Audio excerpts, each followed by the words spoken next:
డబ్బు, అనారోగ్యం, ఉద్యోగం, వ్యాపారం, అప్పులతో బాధపడుతున్నారా? మీకోసమే లాంచ్ యువర్ ఫ్యూచర్ ప్రోగ్రామ్. నమస్కారం అండి, నేను మీ నండూరి కుమార్ని. చాలామంది అడుగుతున్నారు 50,000 రూపీస్ 50,000 రూపీస్ మంత్లీ ఇన్కమ్ ఉన్నవాడు 5,000 రూపీస్ నెలకి సేవ్ చేస్తాడు అనుకోగలిగితే, అంటే ఆయన 5,000 రూపీస్ సేవ్ చేద్దాం అనుకుంటున్నాడు. ఈ can invest more. Last time కూడా నేను చెప్పడం జరిగింది, ఏమని? Save first and spend later. అంటే ఒక టార్గెట్ మనం పెట్టుకోవాలి. అయితే ఇక్కడ వచ్చిన క్వశ్చన్ మాత్రం అలా ఉంది కాబట్టి మనం ఈ క్వశ్చన్కి ఆన్సర్గా ఏం చేయాలి? 5,000 రూపీసే ఆయన సేవ్ చేద్దాం అనుకుంటున్నాడు. 45,000 రూపీస్ ఆయనకి మంత్లీ ఇన్కమ్ అనుకోండి. 40,000 రూపీస్ ఆయనకి ఎక్స్పెండిచర్ పెట్టుకుని 5,000 రూపీస్ సేవ్ చేద్దాం అనుకుంటున్నాడు. అలా అనుకున్నప్పుడు కానీ ఆయనకి at the end of his retirement or at the end of the term ఆయనకి మంత్లీ 50,000 రూపీస్ కావాలంట. అది విషయం. ఎంత టైం పడుతుంది ఏంటి అని అంటే, ఇప్పుడు మనం చూస్తున్న మార్కెట్ని ఒడిదుడుకులకు గురవుతున్న ఈ మార్కెట్లో కన్జర్వేటివ్గా మనం 12% పర్ యానం తీసుకుంటే, 12% ఓన్లీ 12% పర్ యానం తీసుకుంటే ఇట్ విల్ వర్కౌట్ ఎంత? మనకి మినిమం 25 ఇయర్స్ పడుతుంది. 25 ఇయర్స్లో it will work out to be మనకి 15 lakhs. 15 lakhs మనకి టోటల్గా అయితే, టోటల్ ఇన్వెస్ట్మెంట్ 15 lakhs అయితే దానికి 12% అంటే ఎలాగా? 5,000 ఇంటూ 12 ఫస్ట్ అంటే 60,000 రూపీస్ అవుతుంది ప్రిన్సిపల్ అమౌంట్. ఇలాగా ఆయన 25 ఏళ్ళు చేస్తే 15 లక్షలు వస్తుంది. ఈ 15 లక్షలు ఓన్లీ ప్రిన్సిపల్ అమౌంట్. ఈ ప్రిన్సిపల్ అమౌంట్ మీద మనం 12% కనుక, అంటే ఓన్లీ వీఆర్ అస్యూమింగ్ 12% అనేది వెరీ కన్జర్వేటివ్. బట్ ఎందుకు అంత కన్జర్వేటివ్ అంటే, ఈ 25 ఏళ్లలో స్టాక్ మార్కెట్ సిప్ అంటే స్టాక్ మార్కెట్ ఈ 25 ఏళ్లలో ఒడిదుడుకులకు గురవుతుంది. అది మన అనుభవంలో చెప్తుంది. గత 25 ఏళ్లలో ఎలాగైతే స్టాక్ మార్కెట్ ఉందో అదే విధంగా ఇంకో 25 ఏళ్ళు అలాగే ఉన్నా కూడా మన అనుభవంలో ఏంటంటే 12% to 15% అనేది రియలిస్టిక్ గ్రోత్ అనమాట. అంటే మనం ఏమి చేయట్లేదు కదా దానిలో. సో ఆ విధంగా కనుక మనం తీసుకుంటే అది 60 lakhs కార్పస్ అవుతుంది ఎట్ ది రేట్ ఆఫ్ 12%. 25 ఇయర్స్లో 60 lakhs మీద ఆ రోజున ఇప్పుడు మనం ఇదివరకు చెప్పుకున్నట్టు systematic withdrawal plan every month మనకి 50,000 వచ్చేలాగా పెట్టుకుంటే 60 lakhs మీద ఆ రోజున కంఫర్టబుల్గా he will get 50,000 or even 60,000. Okay, ఇదే రిడక్షన్ 12% అలాగే గ్రో అవుతుంది అనుకుంటుంటే 60 lakhs మీద ఆయనకి రివర్స్లో ఆ రోజు నుంచి అలా వస్తుంది. So it is like A pension plan. ఈ అడిగిన ఆయన సుమారుగా ఏమో 25-30 ఏళ్ళు ఉండొచ్చు, 55 ఏళ్ళకి రిటైర్ అవుతారు అనుకుంటచ్చు. అట్లాంటి వాళ్ళకి 5,000 సరిపోతుంది. సో మన వయసుని బట్టి మనము ఎంత సిప్ చేయాలి, మన టార్గెట్ ఎంత, ఏ ఏజ్లో మనం రిటైర్ అవదలుచుకున్నాము అన్న దాన్ని బట్టి, ప్లస్ మనం ఎంత సేవ్ చేయగలము, మనం ఎంత అంటే సర్ప్లస్ మనకు ఎంత ఉంది, ఆ సర్ప్లస్ని బట్టి మనం సిప్లో పెట్టాలి. అది నెంబర్ 1. అది అక్కడికి అయిపోతే ఇంకా నెంబర్ 2 ఏంటంటే, ఏ కంపెనీ సిప్ ఏ మ్యూచువల్ ఫండ్స్లో మనం పెడితే బాగా రిటర్న్స్ వస్తాయి అని అంటే దాన్ని డైవర్సిఫికేషన్ చేసి పెట్టాలి.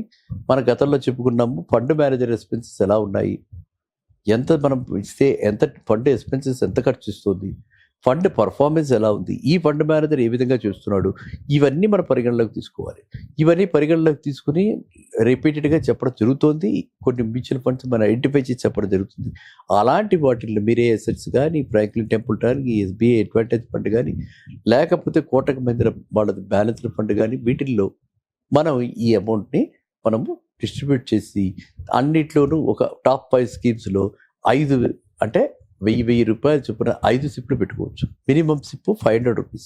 సో కాబట్టి మనం ఎంతైనా సరే 500 to ఎంతైనా అమౌంట్ మనం ఇన్వెస్ట్ చేయొచ్చు. మనం ఒక ప్రతి స్కీమ్లో కూడా 1,000 రూపీస్ అప్పుడు చేస్తే నెలకి ఈ 5,000 కనుక ఆ విధంగా ఇన్వెస్ట్ చేస్తే, ఇప్పుడు ఈ అడిగిన ఎవరైతే మన వీక్షకుల్లో ఎవరైతే అడిగారో వాళ్ళు అడిగిన విధంగా 50,000 రూపాయలంటే 25 ఏళ్ళు ఆగాలి. కానీ నా పర్సనల్గా నా వ్యక్తిగత అభిప్రాయం ఏంటంటే, మరీ 5,000 కాకుండా కొంచెం మీరు అమౌంట్ పెంచి 10,000 అలా పెట్టుకుంటే మనం త్వరితగతిన టార్గెట్ని అచీవ్ అవుతాం. ప్లస్ మీకు బాధ్యతలు వయసు పెరిగిన కొద్దీ బాధ్యతలు పెరుగుతాయి. ఇప్పుడు మ్యారేజ్ కాకపోయి ఉండొచ్చు, ఒకవేళ మ్యారేజ్ అయినా ఇంకా మరి పిల్లల చదువులు ఇవన్నీ వస్తాయి. కాబట్టి ఇప్పుడు తక్కువ బాధ్యతలు ఉన్నప్పుడు కావాలంటే అప్పుడు మళ్ళీ సిప్ అమౌంట్ తగ్గించుకోవచ్చు. ఇది చాలా తక్కువ మంది అందరూ చెప్పట్లేదు. ఇది మీరు తెలుసుకోవాల్సింది ఏంటంటే, కావాలంటే సిప్ అమౌంట్ తగ్గించేయచ్చు. ఇవాళ 10,000 పెట్టి ఒక 5 ఏళ్ల తర్వాత 5,000 చేసేయచ్చు, 7,500 చేసేయచ్చు. మనకు కావాల్సిన అమౌంట్ కింద మనం మార్చుకోవచ్చు. మనం ఒకవేళ ప్రమోషన్స్ వచ్చి ప్రోగ్రెస్ అయ్యి సర్ప్లస్ ఉంటే ఇవాళ 5,000 పెట్టి అప్పుడు 10,000 చేసుకోవచ్చు. కానీ ఎప్పుడు కూడా first you plan for you savings first and then spend later. So అందరికీ నా యొక్క ఉద్దేశం ఏంటంటే, అందరికీ నా రిక్వెస్ట్ ఏంటంటే, యంగ్స్టర్స్కి మడీను యూత్ అందరికీ కూడా, ఎందుకంటే ఇంత అనిశ్చల పరిస్థితుల్లో మనం ఉన్నాం కాబట్టి మీరంతా కూడా యంగ్ ఏజ్లో హయ్యెస్ట్ అమౌంట్ని వీలైనంత వరకు హైయెస్ట్ అంటే కెన్ బి ఎనీ అమౌంట్, కానీ 20%, 25%, 30%, అంటే 50,000లో మినిమం 10,000 అన్న కనీసం దాచుకోవాలి. 20% అన్న మినిమం దాచుకోవాలి. భవిష్యత్తులో మనం ఎవరిని చేజాటి అడగలేము. భవిష్యత్తు ఎలా ఉంటుందో మనకి తెలియదు. ఈ విషయాలన్నీ మనం నేను భయపెట్టట్లేదు, కానీ మిమ్మల్ని కరెక్ట్గా ఒక ప్రణాళికాబద్ధంగా జీవించమని అడుగుతున్నారు, రిక్వెస్ట్ చేస్తున్నారు. డిసిప్లైన్డ్ లైఫ్ అంటే మీకు ఎప్పటికీ కూడా జీవితంలో ఎప్పటికీ కూడా డిస్ప్లెజర్ ఉండదు. All the time you happy. కాబట్టి మీరందరూ సుఖశాంతులతో సంతోషంగా ఉండాలని, మోటివేటెడ్గా ఉండాలని, ఎనర్జెటిక్గా ఉండాలని నా అభిప్రాయంతో నేను చెప్తున్నాను. అండ్ ఐఎమ్ ఆల్సో రిక్వెస్టింగ్, మీరు మీ ఖర్చులన్నింటినీ కూడా రాసుకుని ఒకసారి అనలైజ్ చేసుకుంటే వృధా ఖర్చులు ఎన్ని చేస్తున్నారో తెలుస్తుంది. ఆ వృధా ఖర్చుల్ని ఎప్పుడైతే తగ్గిస్తారో మీ సేవింగ్స్ పొటెన్షియల్ పెరుగుతుంది.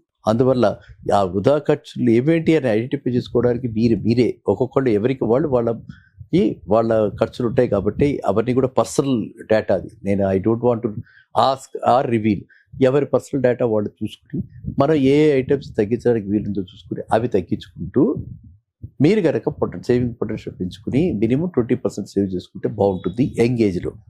ఏజ్ పెరిగిన కొద్దీ మనం ఈ సేవింగ్స్ పొటెన్షియల్ తగ్గించుకోవాలి. అప్పుడు ఆటోమేటిక్గా తగ్గిపోతుంది. మళ్ళీ అంటే లేటర్ ఏజ్ అంటే ఎప్పుడో బాధ్యతలన్నీ తీరిపోయాక అప్పుడు మళ్ళీ మనకి దగ్గర ఎక్కువ సర్ప్లస్ మనీ ఉంటుంది. అప్పుడు మళ్ళీ ఎక్కువ సర్ప్లస్, అప్పుడు మళ్ళీ కావాలంటే సేవ్ చేసుకోవచ్చు. లేకపోతే హ్యాపీగా ఆ తర్వాత అంటే బాధ్యతలు అయిపోయినాయి కాబట్టి ఎంజాయ్ చేస్తూ చుట్టూ చక్కగా హ్యాపీగా తిరగచ్చు అనమాట. అర్థమైందండి? సో ఎవ్వరూ కూడా ఇప్పుడు చిన్న ఏజ్లో నిర్లక్ష్య భావంతో మన డబ్బులు మన జాగ్రత్త తీసుకోకుండా అలా సేవింగ్స్ బ్యాంకులోనూ ఇలా టీడీఆర్లోనూ వాటిలో పెట్టకండి. ఇన్ఫ్లేషన్ని మనం బీట్ చేయగలి అంటే only if you have a plan to beat the inflation, you can beat the inflation.